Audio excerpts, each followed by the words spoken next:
Welcome to the Sentimental Twist, where two generations share one love for meaningful spaces and gracious hospitality. I'm Brittany. And I'm Melissa. Let's gather around the table and talk home, hosting, and all things sentimental. Yay! I do that after every intro. Yes, welcome back to episode 4. We're so glad to have you here. We hope if this is your first time to be here that you'll go back and listen to our other episodes, 1, 2, and 3.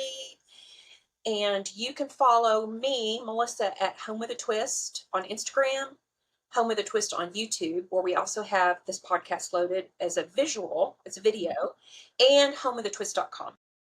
And you can also follow us at the Sentimental Twist Podcast on Instagram. Yes. Brittany?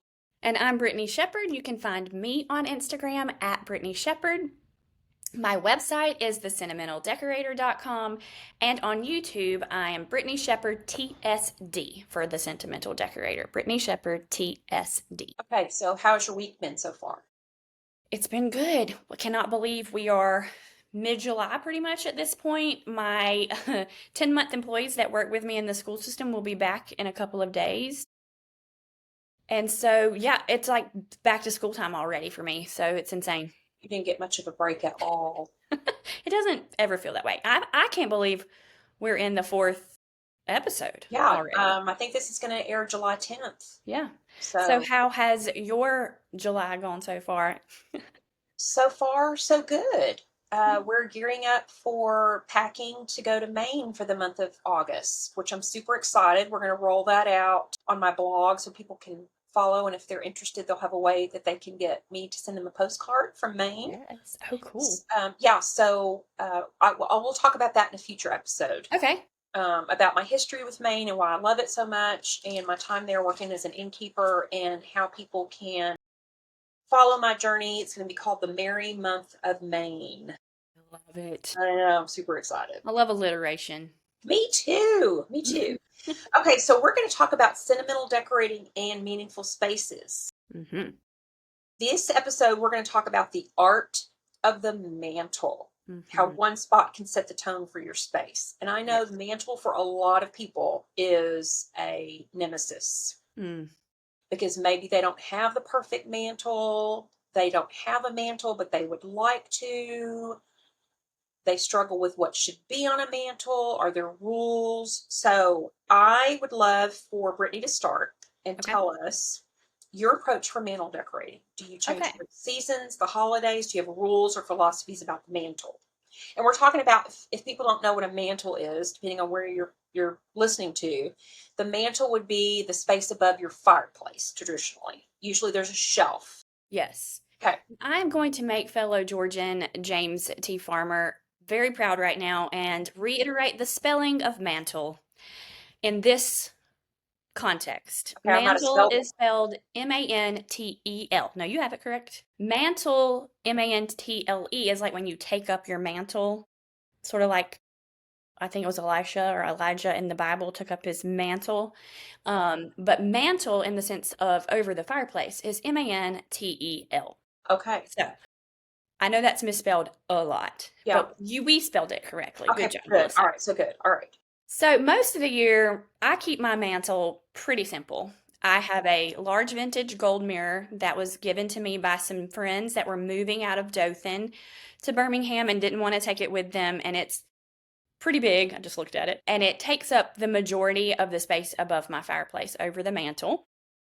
I have a really long mantle in this house, longer and a little bit deeper than mantles that I've had before, but I keep it pretty simple with that vintage mirror. It stays up all year. And then I have some really great wireless rechargeable Pookie light sconces. I don't know if y'all have heard of the brand Pookie lights. Look them up on Instagram, but they do a lot of the wireless sconces and lamps with rechargeable light bulbs that I find have been really great. And this is perfect for me because I wasn't sure I wanted to hang sconces, so I didn't want to hardwire for them.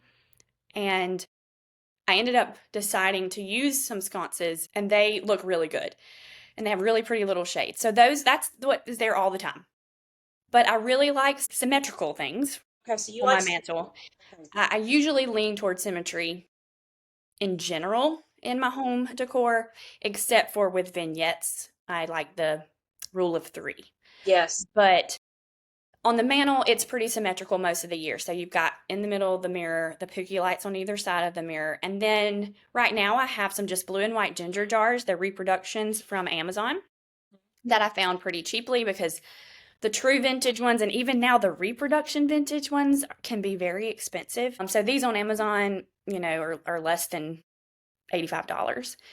And they're just blue and white traditional, but I'm coming towards the time where my limelight hydrangeas are drying out, and so I'll cut the limelights and arrange them in place in some vintage vases that were my mom's, vintage 90s, honestly. And they're by Andrea by Sadek, which is kind of a brand, if you're looking on Etsy for sort of the chinoiserie traditional home decor and home style, that's who you'd look up because that brand has a lot of different traditional classic decor. And repeat that again. Andrea I say Andrea, by Sadek, Sadek. Okay. I've never heard of And that. so these vases, they have like pomegranates on the end as the handle, on each side as the Oh, handles, and a pretty cool. floral botanical motif. And so Yeah. the limelight hydrangeas, they kind of have a green and that pomegranate color on them. So the drying limelights look really good. So I'll put those up there, and that'll take me into probably Thanksgiving, like before I start doing Christmas.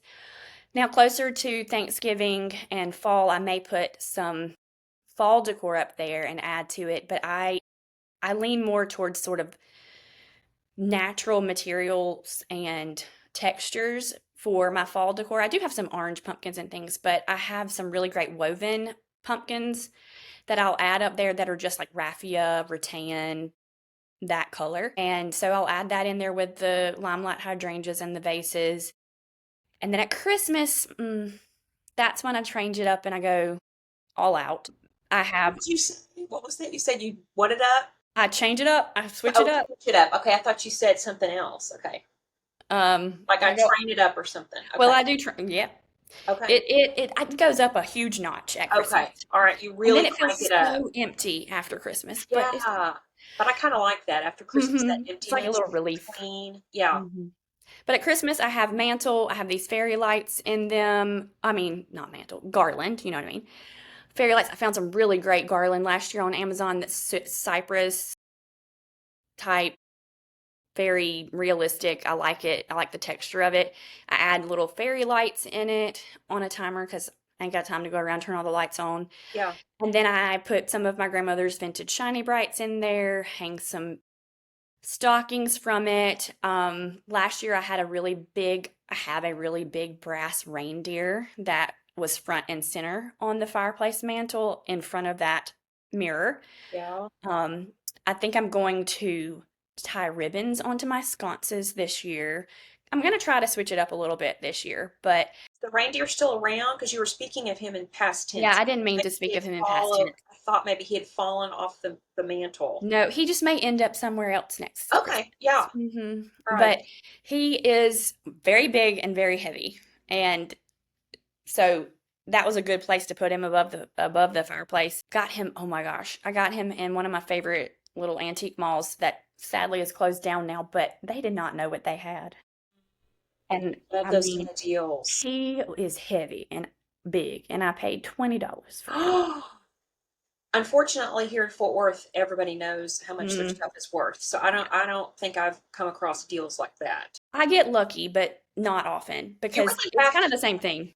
Yeah, when I went to Gulf Shores, Alabama, no, that's not true. When I went to Little Rock, Arkansas, was it Little Rock? Somewhere in Arkansas, I went to an antique mall. This was several years ago, and their prices were a lot lower than what our Fort Worth prices Yeah. are. And I got some good deals. I don't remember now what it was that I was looking for, but I just remember thinking, oh, this is a good place to shop. But yeah, that's sort of my mantle vibe. It's generally pretty simple and symmetrical throughout the year. Sometimes I might lean into doing a little vignette on the mantle, but generally I keep it pretty simple because I have a lot of little knickknack things all around. So, keep that pretty clean. But then I go Oh, a well, little bit extra at Christmas time. So, what about you? What's your mantle philosophy? did your mom have a mirror above her mantle?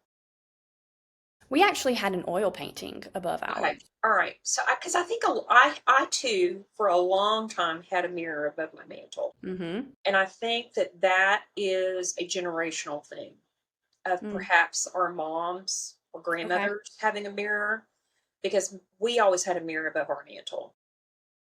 And I honestly think that if you Google, which I never follow decorating advice because I do what I love and I do what I Same. think my eye says appeals to me. But I think that designers in general disapprove of mirrors above the mantle Me too. because they say it doesn't serve a function. Mm.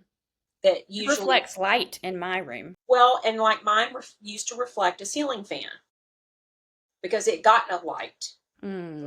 the way our family room is situated.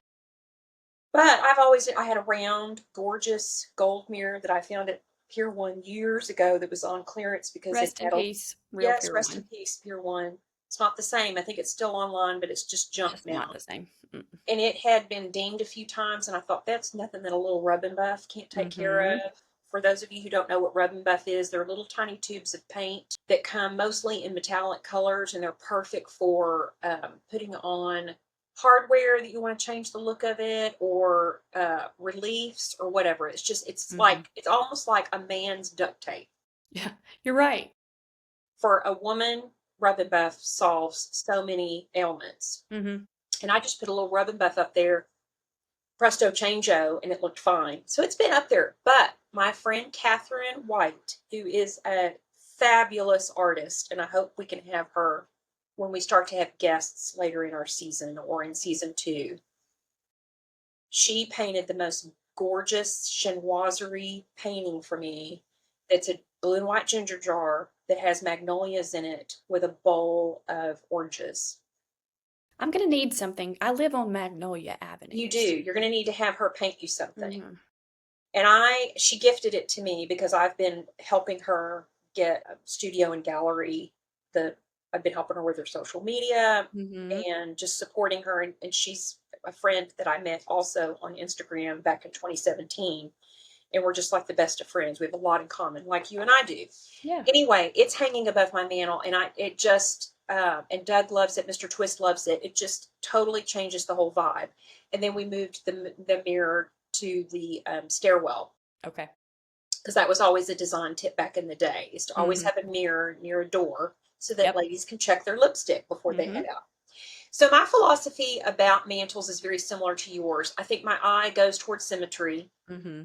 I do change it for the seasons. In January when Christmas is done and the holidays, I love to do white and green. So I put a lot of white Mm-hmm. pottery up there with maybe green faux boxwood Mm-hmm. topiaries. Love that. And then I pretty much keep that up. And then maybe in the spring, I might add some wicker baskets that I have. I like to put stacks of books and create like a little mini vignette on Mm-hmm. the mantle with a stack of books and maybe a picture on the top of it. Mm-hmm. I do have sconces. Mine are Mm-hmm. hardwired on either side of the painting. But that was before they came out with the wireless ones Mm-hmm. that are fabulous. I have a set of those in my powder room. I have Oh. a set of those in my ladies' lounge upstairs and a set in my dining room. Those are amazing. And you can find those on Amazon. Yeah, and I have several sets from Amazon in different areas that are really good quality. I Yeah. mean, And all you Pookie is a do, great brand, but the Amazon brands tend to be really good too. So, yeah. If anybody has never used these, basically it's just an LED bulb that's rechargeable. And so you can turn any lamp, even if it's hardwired, you just take out the current bulb and you put one of these rechargeable bulbs in it. They're usually in a certain shape. They're not necessarily in the traditional bulb shape, but you won't see it if it's being hidden by shade. So you can turn anything. Let's say you have a powder room that doesn't have a outlet near where you want to put a lamp, put an LED rechargeable lamp.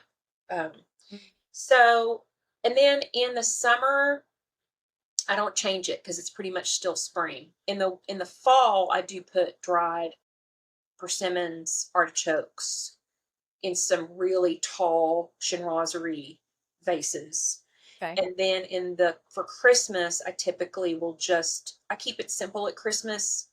We may have a little garland. We may have some stuff up there that's Christmas and then stockings, and that's pretty much all I do. I don't go to town as much as I used to on Christmas. I do a lot of trees. That's pretty much my decor.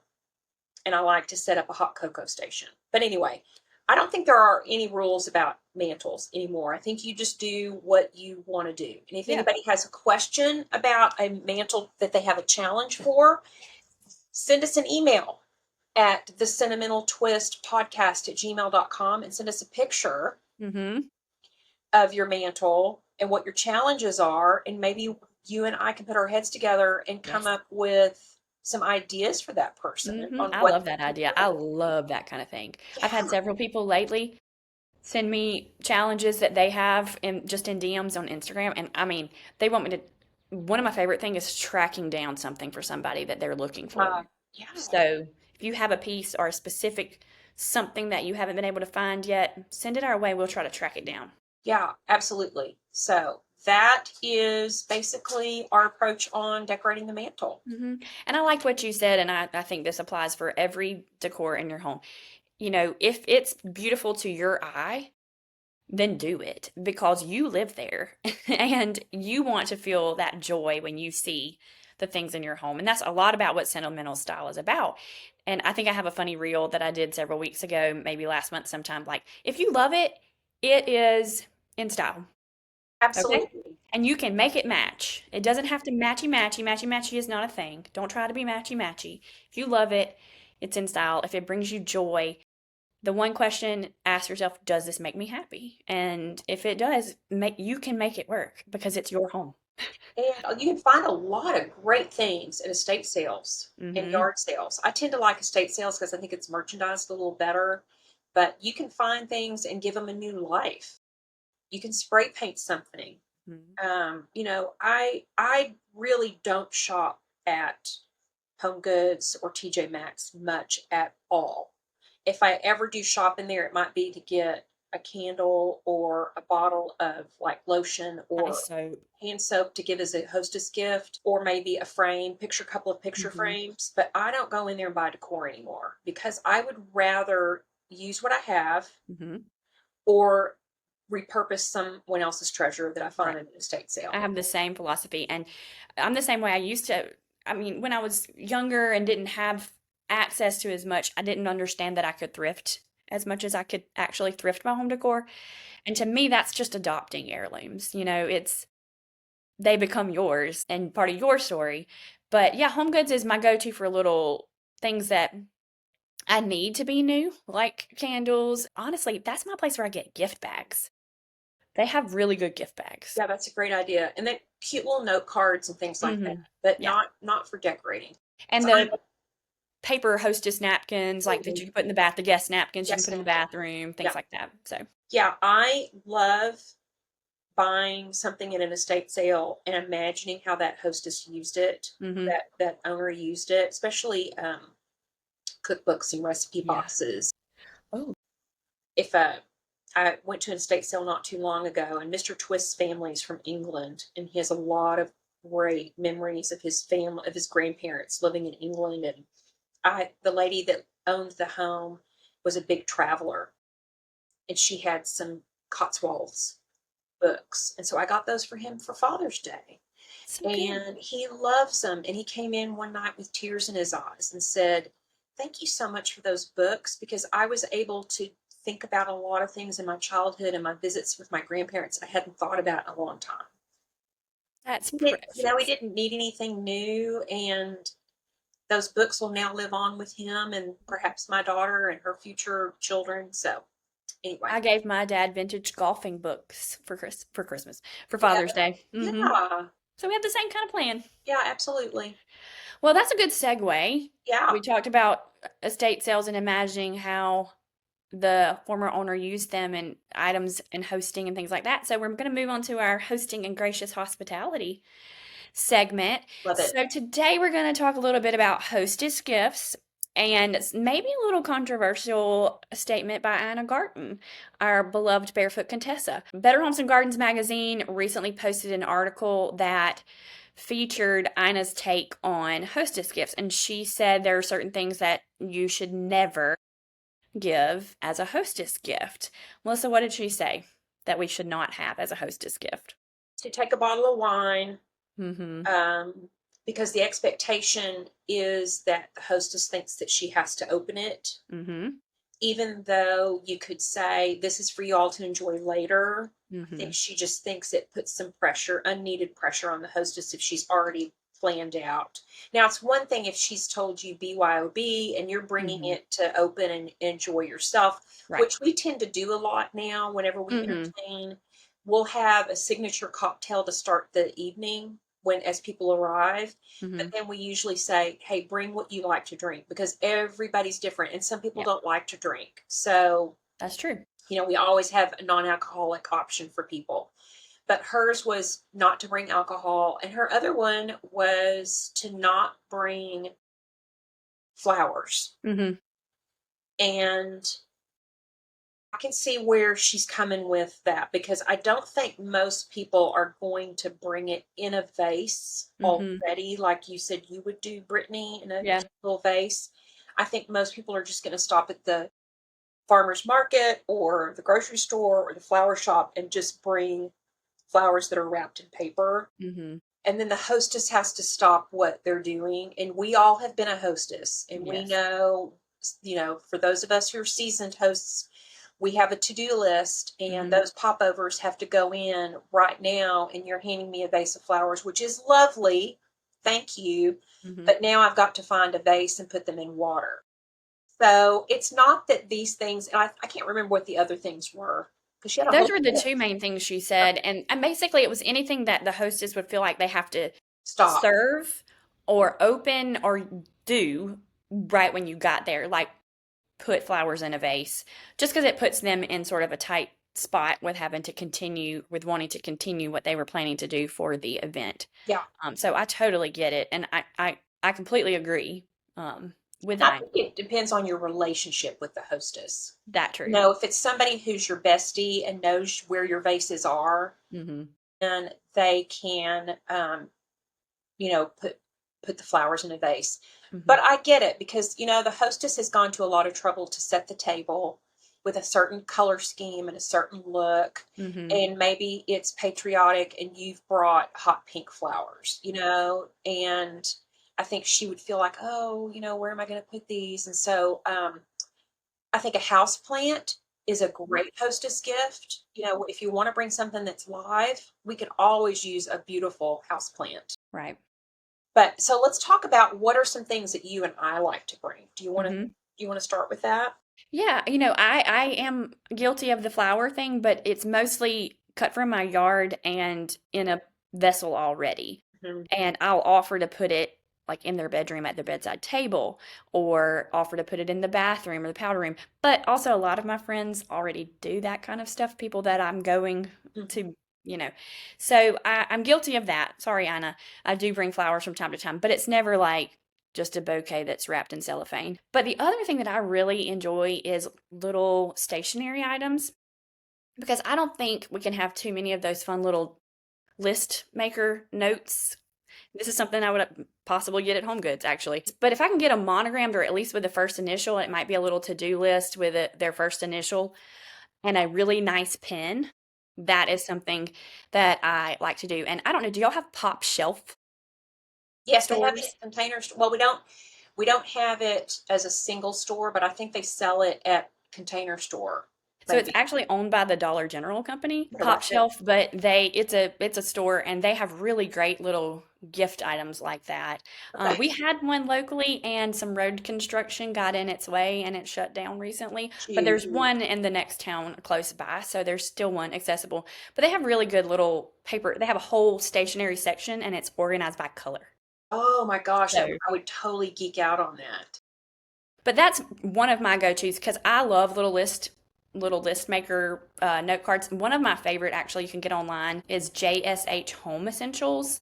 She does really pretty table linens and throw pillows, but she also specializes in these note cards and they're thick note cards and they have like one little emblem at the top. And my favorite are the bees because I'm Brittany and but it's just a cute little bumblebee at the top.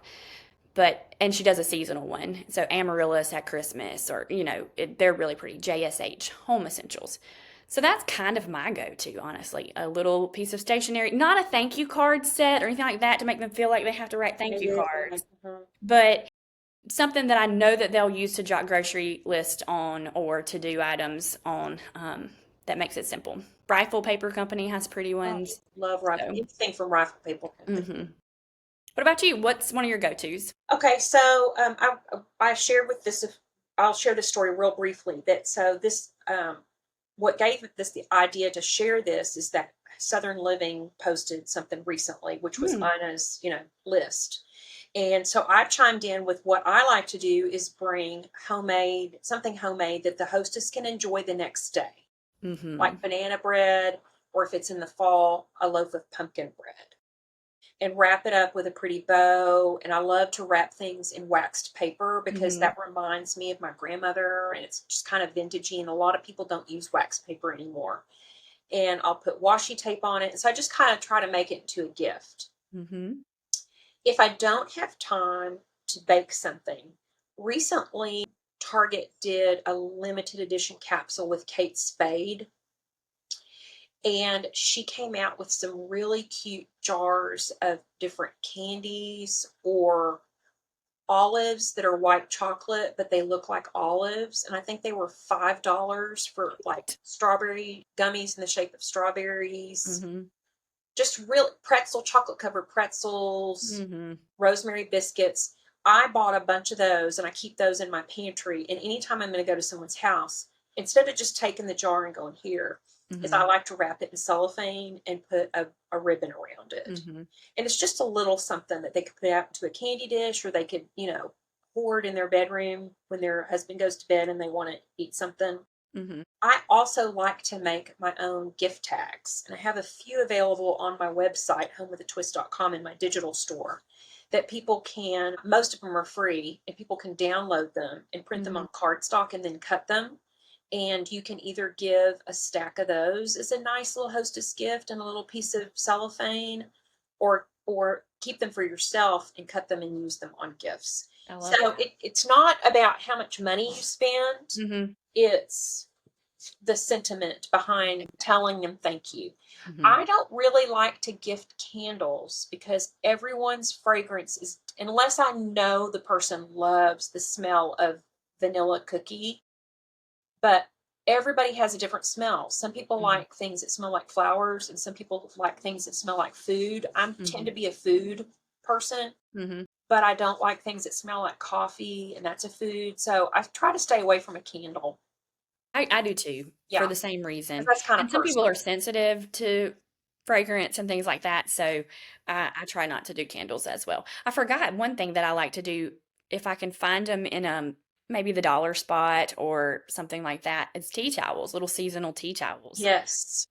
Just wrapped up cute. I had some girlfriends over to play bingo not too long ago, and the dollar spot was where I got all the prizes. And they had their 4th of July, their patriotic tea towels. And I've even taken those, and they were maybe $4 for a set of 2.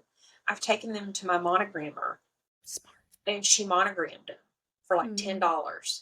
So for under $20, you've got a great gift that you can give to somebody, or 2 gifts if you want to just roll it up and put it with a wooden spoon and some ribbon, and you've put some thought and not spent a lot of money. So those are our ideas for sweet little hostess gifts. But it's really the gesture, not so much what it is. So if you've put thought and care into it, that's what counts the most.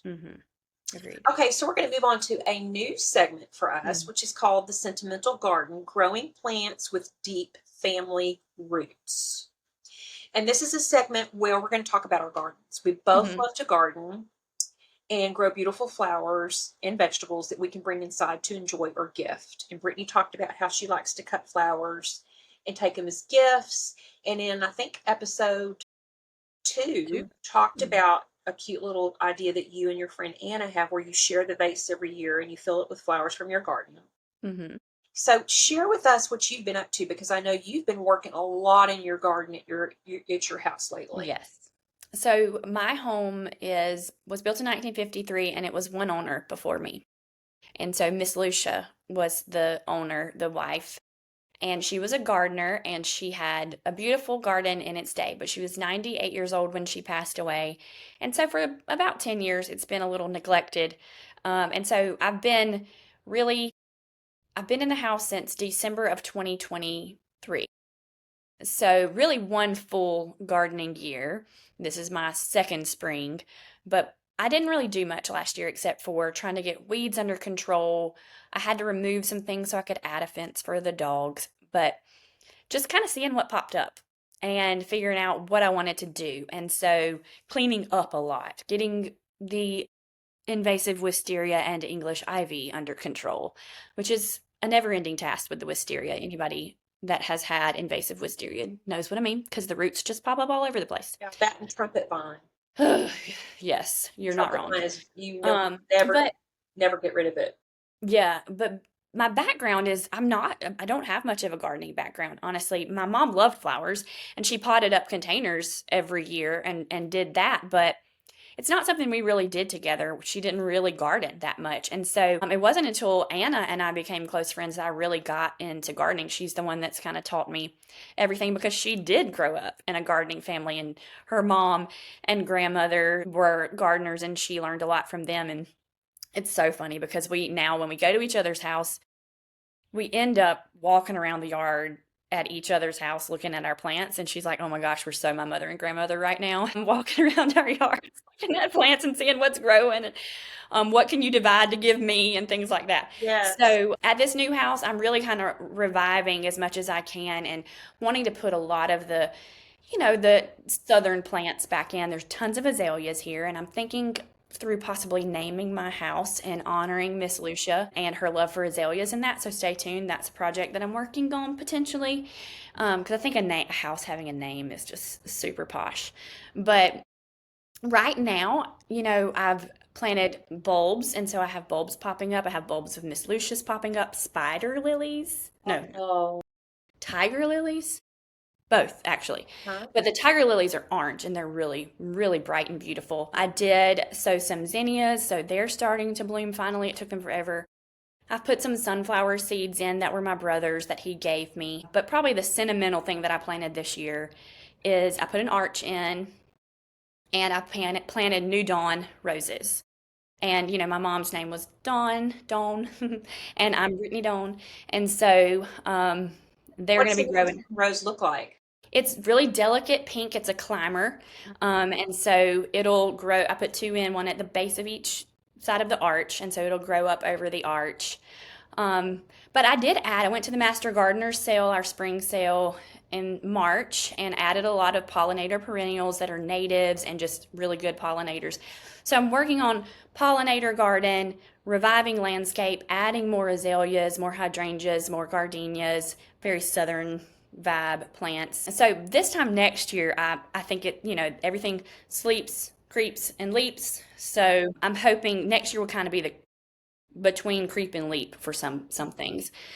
So this year it's coming together. It's cleaning things up, like outlining my beds and actually having a good edge put down on the beds. So that's a lot of the work that I've been doing. Yeah, even that just is a very satisfying, to have things clean and cleaned out so you can start at zero. But I've planted a lot, surprisingly. I've surprised myself with how much I planted this year. Good for you. So, what about your garden? I love when you share about your garden. Yeah, so this year we really were very timely with making sure we got a lot of the, what do they say? Preparation is 9/10 of the work. We really got out there and cleaned out a lot of stuff. And I had a bed.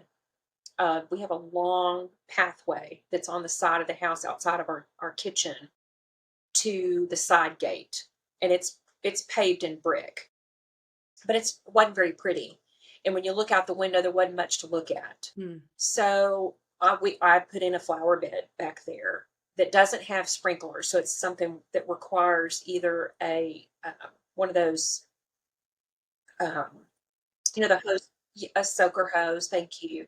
But I also had Mr. Twist hang a hose out there so I can actually hand water it.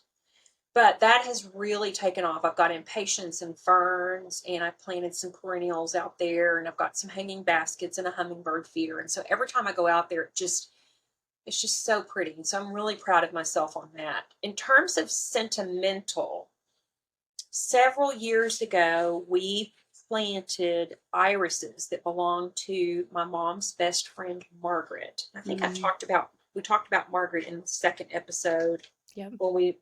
When we talked about what was the most sentimental piece that we had in our home. Mm-hmm. It was Margaret's chair. Margaret had irises in her backyard. So before she sold her house and needed to move to Colorado to live with her daughter, she let us come and get whatever we wanted of the iris. So they always come up every year. And it's just such a reminder of her presence in my garden. We have all different colors. We've also purchased, before they closed, from the Iris Farm, which was in somewhere in New Mexico. I can't think of the name of it now, but my sister turned us on to them, and we would buy their irises and plant them. So we've got purple, yellow, purple and white, dark purple. We have black. I would love to plant some pink iris, which I don't think are real popular. I'd like to add some new color, but we like to share our irises. If you need iris, we can send you some. Okay. Irises are one of those things that you do need to divide after most seasons, because they start to kind of clump and grow on top of each other, so they really need to be thinned out. But we had a really good showing of our iris this year. So that's kind of what is going on with my garden. I love irises, and I said bulbs and things, but in the fall, I really focused on adding some things that would pop up in the spring. So I did alliums and I did some irises, and tulips don't do great here. They're one and done. You know, they usually don't come back, I think, because the freeze really gets them. But I love them when they're in people's yards. But usually I think that people have put them in there expecting that they're going to have to plant some more. Right. Yeah. I love tulips. They have to be babied. Yeah. That's more of like an East Coast or a West Coast kind of flower that will just come back every year. But they're not good in the South. Yeah. Well, that's great. Y'all share with us some ideas, gardening ideas. We love to hear it all, as we say all the time. Okay, so now we're moving on to Bless It We Had to Share. This is your favorite segment. I do love this because I love to learn things from you. I mean, last time we talked about Benson boots. So oh, yes. It's such a dichotomy of things. It is. That's why I think I like it, because it's just sort of random and we don't talk about it before we don't know what our thing is going to be. Yeah. Before we record. Okay, so you want to go first? Sure. So mine is something that I launched, and hopefully if someone does not follow us on Instagram or isn't aware of it, I have launched it, I think the week of June 21st, maybe, is Pantry Camp. Pantry Camp. Mrs. Twist Camp. There's going to be 3 of them this season, or this summer, in terms of what I'm going to offer. But the first one is Pantry Camp. And it's because I love to clean out my pantry. And I did it recently, and I had 5 bags of trash that went out of food that was expired, or they were canned vegetables that we still had the sucker sucked in on the top, but we were like, I don't know how long this has been in here. And I love how you're like the Bush administration. Yeah, when was the last time you cleaned out your pantry during the Bush administration? The other question was, am I supposed to clean out my pantry? So, Pantry Camp is fabulous. It's self-paced. It's very low cost. It's only $10. And if you're a subscriber, there's a promo code that you can get off my website, homewithatwist.com, that'll save you $5. So basically, you're getting Pantry Camp for $5. It includes a video that you can watch at your leisure that walks you through my time-tested and true method for organizing that not only you can use in your pantry, but you can use throughout your entire house. Because once you start your pantry, you'll be like, this is amazing. I had no idea this was life-changing. I'm going to do it for every space in my home: drawers, closets, rooms. It includes a worksheet. So those people who are visual or who are better at worksheets, basically is a companion piece to go to the video. It comes with a resource guide of all my favorite organizing tools. And it comes with a grocery list that you can download and print and use and keep on a clipboard in your pantry. And if you sign up to join my email, you get a pantry toss list, which basically gives you a list of all the items in your pantry and how long their shelf life is. That's smart. Yeah. So it is called Pantry Camp, and then you can find it at homewithatwist.com. And once you have paid your registration, your camp fee, then you get the link to download all the supplies and everything that you need to get started and have a beautiful pantry.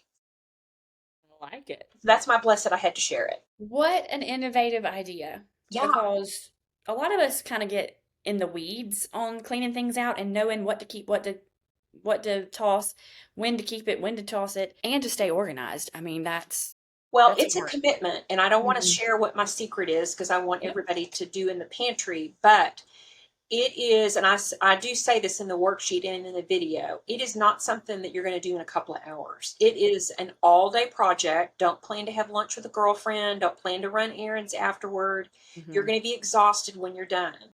But the end result the next day when you open that pantry door is you're going to want to invite all your friends over to see. And it doesn't require you to spend a lot of money on containers. If you're not in a budget to be able to spend money on things, there are still some ways that you can find things at the dollar store. I do have some very specific thoughts on certain kinds of containers that I think work and don't. And I share that in the video. So I posted something about cleaning out my pantry on Instagram, and the caption or the hook was, I didn't realize how a cluttered pantry impacts my ability to host. Because if you don't know what you have in your pantry, you can't easily prepare your food. You overspend Gonna have because 3 things of dried dill. absolutely. If you already have fried onions for that green bean casserole, but yet you don't have it labeled or have it in a bin that says Mhm. vegetables, you're not going to know you have it. And then you end up buying more than you need to and not. I think the oldest thing I found in there, Brittany, was a bottle of agave syrup from 2016. Okay. And I swore when I went into this project that I was not going to have much to throw out because I thought I was on top of it. Mhm. The reason I timed it for summer is because and let's be honest, it's probably mostly women that are listening to our podcast. If men are listening, I'm so glad they're here. But usually it's the woman who's doing the organizing and who's doing the meal prep. But the timing for cleaning out your pantry is perfect in the summer because in August, when it's time to start with breakfast, snacks, lunches, dinners, Mhm. if your pantry is organized and ready to go, you'll be able to start the first day of school and not be in a panic about, I don't have any room to put more food. So I think the timing of this is perfect. And there'll be 2 other camps that I'll offer, one in July and one in August, that'll be on completely different topics. Okay. Yeah, Cool. I know. I love it. What is your Mine bless that is I had to share it? totally I know they're just always completely I different. love it. I Yeah. mean, mine is it was food related, but it's just my summer salad, that recipe. It's Ooh, not really a okay. recipe. Just my go-to, what I've been eating, my easy salad that it's so good. I eat it on repeat. I probably eat it 4 times a week for lunch, and then with a little bit of something for some more protein. But it's so simple. It's just spring mix or arugula, whatever your favorite salad base is, Yeah. and top it with strawberries, blueberries, pecans or walnuts, feta cheese or goat cheese, whichever you prefer. And the dressing is just balsamic vinegar. You don't even realize how simple it is, but it is so good. And when you make a salad like this, where you want you want to put it in a lidded container so you can toss it up. Shake it. Yeah. But I have eaten it. It's so good for you because it has all the Mhm. antioxidants. It has Lots of fiber. antioxidants. It Mm-hmm. has the good fat from in the nuts and in the cheese. Mm-hmm. And then if you wanted to, you could add salmon to it, Mm-hmm. or Grilled chicken. grilled chicken, or steak, or Mm-hmm. tofu if you're a Mm-hmm. vegetarian. Yep. Yeah, or So egg. simple. Yeah, And it's not strawberry season technically anymore, but they're still good and fresh, and the blueberries are perfect. But I love it. I eat it every day almost. And In the fact, thing too is I'm that gonna people, have some this afternoon when that we're done. sounds so good. The the thing about it too is that you can also do frozen strawberries. Mm-hmm. If and you can just kind of put them out on a paper towel, because if you just pour frozen strawberries in a bowl, they are going to get liquidy. But if you just kind of put a few out on a paper towel and let those thaw, you'll have delicious strawberries if they're not in season wherever you are right now. Strawberries are so hard. Sometimes they're really good, and sometimes they have absolutely no flavor, kind of like cantaloupe. Yeah. But you know the best place I like to buy my produce What? is Aldi and Trader Joe's. Okay. I was I gonna say feel on the like, roadside because that's where I like it. oh yeah, if definitely, I mean, a roadside or farmer's market, really. Although I so wonder sometimes with farmer's market, are they really from the farmer, or are they from the market and the farmer is selling them? I don't know. That is, everybody send us your opinion on that Yeah. at the Sentimental Twist Podcast at gmail.com Yeah. and weigh in on that.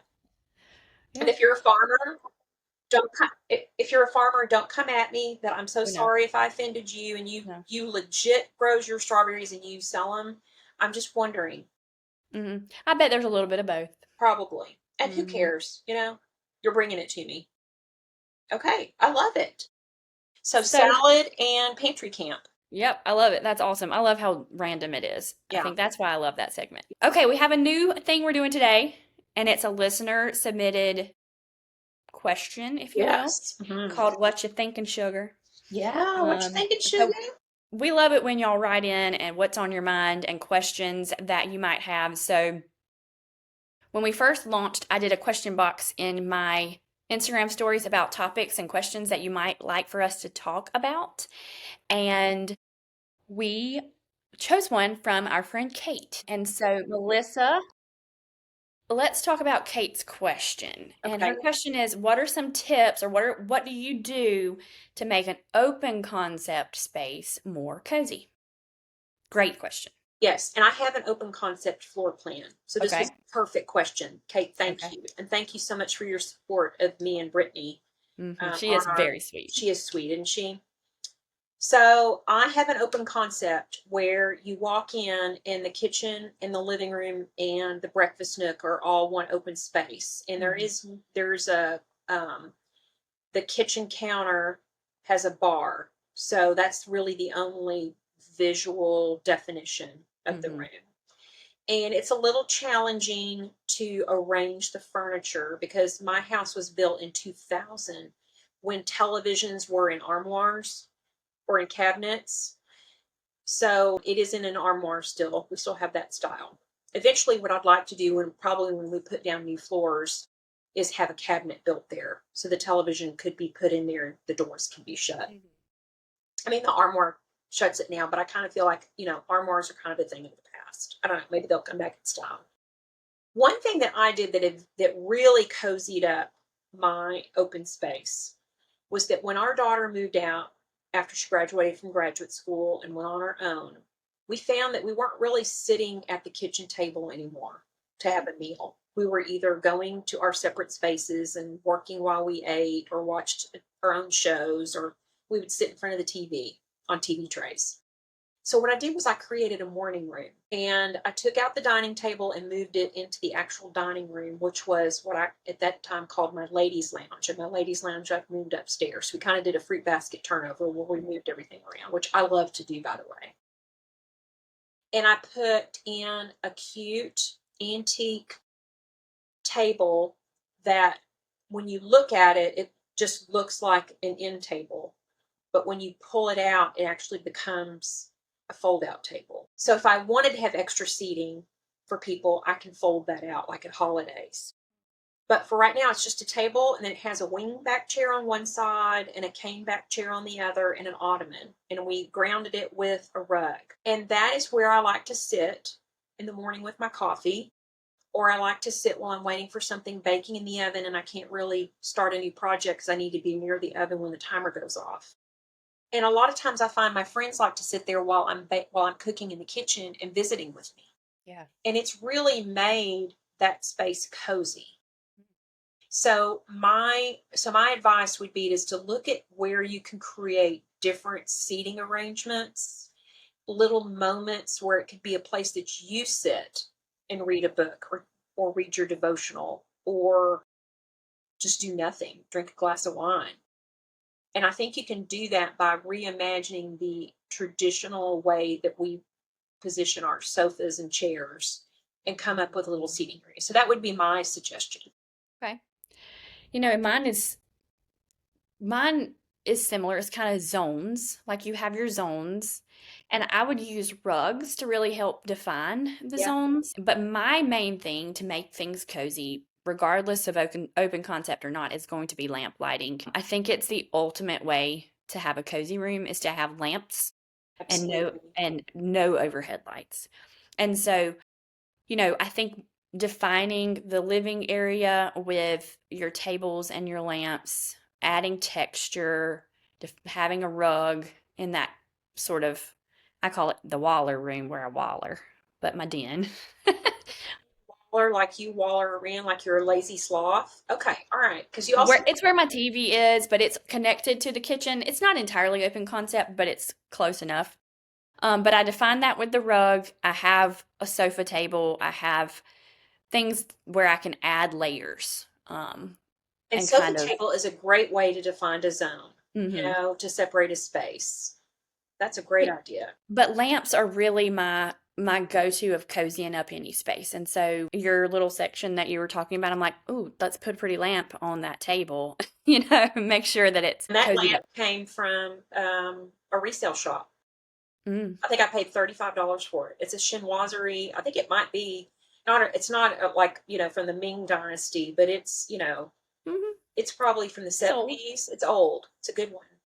So I think there's a lot of ways that you can cozy up an open concept and creating zones, really thinking about how you live in the space, using rugs, using textures, using lamp lighting, and the right furniture pieces for the type of zone it is. So if it's a living zone like Melissa's morning room, keeping it for the purpose of that space will help cozy it up. Yeah, and I have one more tip I was going to suggest too that kind of designates a space. Is in my morning room.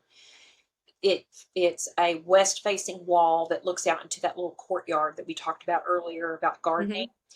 But I have a painting and I have plantation shutters. Oh, I And love I that. have a painting that I took picture wire, or actually I think it's fishing wire, fishing line, and I hung it off one of the hinges. So it's actually hanging onto the plantation shutter, which may sound weird, but what it does is it almost kind of creates a faux wall Mhm. behind the table. So that grounds the space as another zone. Like this is a room, even though there's a window there. She's got a piece of art, or you could put a mirror in it. You can do anything you want as long as it brings you joy. We talked Yeah. about that earlier. So anyway, I hope that helps, Kate. We really appreciate you giving us your ideas. And if there's anybody out there who loved this idea and you have a trouble spot or you need some advice, send us an email at the Sentimental Twist Podcast at gmail.com and we will address it in our next show. We will. Okay, so we're moving on now to Porch Talk. We love this as our speed round. It's This so is fun. where we have random questions that we ask each other, and it's a way for you to get to know us, peel back the curtain on our interests. We rapid fire. We give quick asks and quick answers, and so we're ready to get started. And I don't remember what the questions were, but I'm going to ask Brittany first. Okay. You're hosting a dream dinner party. Who are 3 fictional characters that you're inviting? One, can I have 4? I need 4. Yeah, you can have 4, but they have to And be I have fictional. I have 2 groups that I can switch between. One is Blanche, Rose, Dorothy, and Sophia. Oh, I was going to say that. All The 3. Golden Girls. Did you not invite Sophia? Yeah, I would invite Oh, Sophia. okay. So all four. So All four of them. Mitch, Rose, Sophia, and Dorothy. Dorothy. Okay. All But right. the other option is Andy, Opie, Barney, and Aunt Bee from the Andy Griffith Show because that's my dad and I's favorite show to watch together. And I'm called Aunt Bee by my nephews and niece. So, hmm That is so sweet. You know, there's a funny, quick story about Aunt B is that my father-in-law was very opinionated. And I don't think I was his favorite person. And that's okay. You know, it's unfortunate. But he did not like the fact that we named Phoebe, our daughter Phoebe, because he said everyone's going to call her Aunt B from the Andy Griffith Show. And we were like, okay, well, for one thing, nobody's going to remember that. And second of all, that doesn't even go. Like, her name is Phoebe. They're not going to call her Aunt B. But I love the fact that you're Aunt B because Aunt B was a lovely person. And I think that's what my husband told him was, okay, if they call her Aunt B was she was the matriarch of the family. She was lovely. So anyway, that's a side that's story. kind of the role that I feel now in my Absolutely. family With your without my mom. babies. So. Yeah. All right. Hosting fail you can laugh at now. This one, my friends that used to attend Bible study with me at my house from time to time will remember this. I had another Yorkie before my diabetic one that I have now. And apparently, I wasn't listening to his needs well enough, and he came right into the middle of our circle and peed on the carpet. Daily. That's one way of telling you, look, you're failing as a mother. I need to go outside. Well, thankfully it was with a bunch of friends and people who, weren't like, Yeah. oh my gosh. Yeah, and a few people still bring it up. And it wasn't like in a meal setting, so it wasn't like gross. We were kind of sitting around just chatting, but it was still not great. Okay. But I laugh at it now because he was my first little love. So. Sure. And, he couldn't help it. No. Okay. And then the last question is favorite phrase your mother or grandmother always said? So I love this one, and I'm using my dad's mom's, what she called us. She called us her little sugar lumps. And so now I find myself calling my nephews and niece my little sugar lumps. So Love that. That's so sweet. one of my favorite things, being Meemaw's sugar lump. Oh. So, all right. Okay, so Your turn. You're going to ask me the questions? I'm ready. You ready? Yeah. Okay. You're hosting a dream dinner party. Who are 3 fictional characters you're inviting? Okay, in the same vein that you picked a show, I would pick the Mary Tyler Moore show. It would be Mary, it would be Rhoda, it would be Phyllis, and or what was Betty White's character's name on there? See, we both did some Betty White. I don't think it was Betty. It was gosh. And then it would be Ed Asner. It would be Mr. Grant. Mm-hmm. So I'd probably have to do 5 because I wouldn't want to leave anybody out because Yes. they're an ensemble. And 6 makes a good dinner party. Yeah. So, and I don't think I would want to have Georgette or what was the Airhead news maker? Yeah. Whatever his name was, escaping me. So it would be Betty. It would be Phyllis. Mm-hmm. Whatever Betty White's character was, Rhoda, and Mary Tyler Moore. Why can't I think of that? I don't know. Anyway. All right, what's a hosting fail that you can laugh at now? Okay, so when my parents lived with me, when they were aging and needed caregiving, my job was to cook dinner. And most of the time, my dad was really on board for everything I cooked. I learned he wasn't a big fan of chicken. And so I tried to not fix as much chicken. Or if I did, I would cook a second meat so that he would be happy. Mm-hmm. But do you remember back when the newspaper used to be a thing and we'd get it on Sundays and it was Parade Magazine? They'd always have recipes in there. Mm-hmm. And I thought, ooh, this recipe sounds really good. And it was a ground beef dish that I don't even remember now because I just made it the one time. But it was kind of like a goulash. Mm-hmm. But you cooked it in the crock pot and you were supposed to put raw hamburger meat in there. And not fry the meat first, which I thought was a red flag. That I thought, no, they know what they're talking about. This is a recipe that was in Parade. And I made it. And so I know the hamburger meat was cooked, but it had a real, like the whole meal just had a real weird shade to it, real shade of color that was just off-putting. So I served it all up on our plates and everybody was trying to be so nice. So it was me, Mr. Twist, and Phoebe, our daughter, and my mom and dad. So 5 of us at the table. and everybody took a bite. And we were all trying to be so nice to me, but I even said, this is disgusting. I think I was the first person to say this is disgusting. And my dad said, oh, thank God, because it really is bad. And he covered it with his hanky and he said, I'll pay. Who wants to go get burgers? And Mr. Twist said, I will. So Mr. Twist and Phoebe went off and bought us, a Whataburger hamburgers for everybody. And I said, I will never make that again. And my dad said, that's a wise choice. Yeah, so that kind of is like my mother's cardinal rule. Now, it was just us. Mm-hmm. But her cardinal rule was never serve a new recipe to company. Yeah. And so I should have heeded that advice. Mm-hmm. Okay, so what's last one? Favorite phrase your mother or grandmother always said? Okay, so my favorite phrase from my mom was whenever I would give her a call on the phone, she would always say, well, hello, precious. Isn't that sweet? That is sweet. The first time I called her after I had Phoebe, I think I called her on the phone and she said, well, how's my precious today? And I said, oh, I'm doing great. She said, well, that's good, but I wasn't actually asking about you. I was asking about our sweet little Phoebe. And, after my mother died, that was one of the hardest things for me not to hear, was to not hear her say, good morning, precious, or how's my precious, or hello, precious. So, anyway, that was what my mom said. Yeah. What was something sweet. Your mom said? Kill him with kindness. That was her advice for everything. But no, I'm trying to think of, as you were saying that, she had you think I have a Southern drawl. My mother was very Southern drawl. A lot more traditional Southern drawl. But she said, my name, Brittany. But I could just hear her saying my name, Brittany. It's cute. I don't know that she had, a specific thing that she just always said. But the things that I remember the most, and it's kind of funny now because now my brother does the same thing. The way she hung up the phone. Huh? It's, okay, I love you. Bye-bye.